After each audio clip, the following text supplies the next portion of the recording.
માતાજીનો મેળાનો આગાજ થઈ ચૂક્યો છે અને ગુજરાતની સાથે સાથે ભારતભરમાંથી સનાતન સંસ્કૃતિને માનનારા આ હિન્દુઓ માતાજીના ચરણોમાં આવી પહોંચ્યા છે। આપણે ચાચર ચોકમાં છીએ ને બનાસકાંઠા જિલ્લાનો ગૌરવ એવા પરબતભાઈ પટેલ આપણી સાથે છે। સાહેબ, માતાજીનો મેળાનો આગાજ થઈ ચૂક્યો છે, માઈ ભક્તો આવી રહ્યા છે, શું કહેશો આજના પ્રસંગે? બોલો મા અંબે की जय।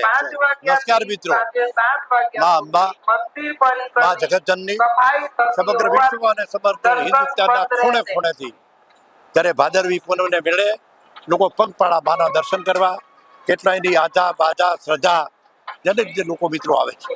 હું જ્યારે આજે થરાદથી જાઉં છું ત્યારે રસ્તામાં જે માનવ મહેરામણ પગપાળા જે આવે છે, સાથે સાથે બનાસકાંઠા જિલ્લાનો વહીવટી તંત્ર અને રાજ્યનો દેવસ્થાન ટ્રસ્ટ અને સમગ્ર વહીવટી તંત્રે રાજ્યના મુખ્યમંત્રી વતી જે મિત્રો વહીવટી તંત્રે પણ એટલી સરસ મજાનું આયોજન કર્યું છે।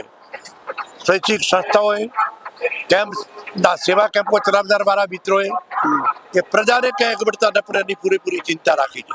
અને અત્યારે તો પોલીસ પ્રજાનો મિત્ર, મા અંબાના દર્શન કરાવવામાં પોલીસ પણ ત્યારે મિત્રો મદદ કરી રહ્યું। તો મારે તો મિત્રો કેવું છે કે મા અંબા જગતજનની ત્યારે 51 શક્તિપીઠ અત્યારના દેશના વડાપ્રધાન તત્કાલીન મુખ્યમંત્રી આદરણીય નરેન્દ્રભાઈ મોદીએ 51 શક્તિપીઠ કે અંબા મા અંબામાં આવે એટલે બધી જ શક્તિપીઠો આવી જાય એવું દર્શન કર્યું છે।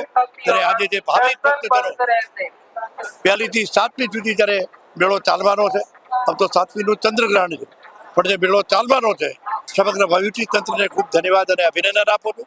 સમગ્ર શ્રદ્ધાળુઓ, સમગ્ર પ્રજાજનો અને શ્રદ્ધાથી આવતા બધા શ્રદ્ધાળુઓને મા અંબાના દર્શનાર્થીઓને ખૂબ ખૂબ શુભકામનાઓ પાઠવું છું। ખૂબ સુખી તો ખૂબ આગળ તો મા અંબા સમગ્ર દેશ ઉપર આપણા આશીર્વાદ વિચારે એ જ વિનંતી સાથે પરબતભાઈ પટેલ, પૂર્વ સંસદ સભ્ય બનાસકાંઠાની નમ્ર વિનંતી। જી, જય અંબે સાહેબ। જય અંબે। મારો એક જ સવાલ છે કે તમે સાહેબ ઉંમરમાં અને અનુભવમાં બહુ મોટા છો અમારા કરતો, એટલે મારે એ જાણવું છે કે દર વર્ષે ને વર્ષે આ શ્રદ્ધાઓનો ઘોડાપુર વધતો જાય છે, એના પાછળનું કારણ શું છે? મિત્રો જુઓ તમે, જે જમાનો હતો પરાપુરોથી, ભૂતકાળ આપણો એવો હતો કે મારો વિસ્તાર આર્થિક રીતે પછાત, પગપાળા 4 ધામની યાત્રાએ જતા હતા। પગપાળા 4 ધામની યાત્રા કરતા હતા। માઉન્ટ આબુ 12 વર્ષમાં સંઘો ભેગા બે ત્યારે જ અંબાની વાત થતી હતી, પણ ક્યાંક ને ક્યાંક સરકારી શાસનને લીધે સરકારે જે બધા જ મંદિરોનો જીર્ણોદ્ધાર કરાયો હોય, મિત્રો જોતો ખરા કે મહાકાલનું મંદિર હોય, કાશી વિશ્વનાથનું મંદિર હોય, સોમનાથનું મંદિર હોય અને મા અંબા, આ મા અંબા અહીં નહીં જતા, એક તિરુપતિ બધા જતા હતા। પણ હું મિત્રો દાવા હાથે કહીશ કે મા અંબાનો દર્શન થાય છે, એમાં બીજે ક્યાંય કોઈ મારો શ્રદ્ધાળુ દર્શન ન કરી શકે, એટલી છૂટથી દર્શન થાય છે, વહીવટી તંત્ર એટલી મદદ કરે છે। અને એટલા માટે જે ઘોડાપુર ઉમટ્યું છે કે લોકોની આસ્થા શ્રદ્ધા કે માં કંઈક માનતા માની છે, મારામાં ફળી છે, એને લીધે નવી યુવા પેઢી પણ આ રસ્તામાં આવતા મેં જોયું, મારા નાના ટાબરિયા પણ માના આશીર્વાદ લેવા આવે છે। હમણાં એ મંદિરમાં દાખલ તો મારી એક નાની દીકરી જે રીતે શ્રદ્ધાથી માને વંદન કરી રહી હતી, આ જ મિત્રો ઘોડાપુરનું કારણ, એ ઘોડાપુરનું કારણ છે।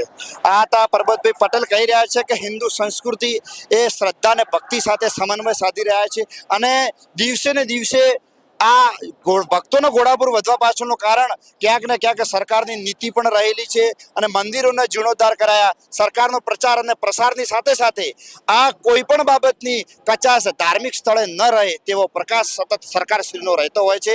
આપણા સાંસદ સભ્ય હતા ત્યારે પણ એમણે ખૂબ આ સેવા કાર્યને વધારે બિરુદ આવે તેવા સતત પ્રયત્ન કર્યા છે। નમસ્તે, નોલેજ ટુડેમાં હું મુકેશ માળી।